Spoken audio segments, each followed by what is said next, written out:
मेरा दूसरा सवाल यह है कि क्या हम अपनी क्लास के साथ कोई पिकनिक पर जा सकते हैं?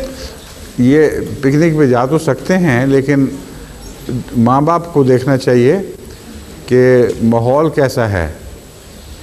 अगर इस किस्म का माहौल हो बच्चों का कि वहाँ बेहुदा हरकतें करें और ख़तरा हो कि अहमदी बच्चों पर भी बुरा असर पड़े या वो उनको अलग रहना पड़े और तमाशा बने सबके सामने, तो माँ बाप का हक़ है कि बच्चों को समझाएं कि ऐसी पिकनिक में ना जाओ। लेकिन उसूलन पिकनिक पे जाने पर कोई एतराज़ नहीं। अगर कोई बेहुदा ख़तरा ना हो बेहुदा हरकतों का, तो पिकनिक पे जाने पे तो कोई एतराज़ नहीं, हरगिज़ एतराज़ नहीं। अच्छा, शुक्रिया। बिजली बुझ गई है? इसकी बिजली जा चुकी है शायद।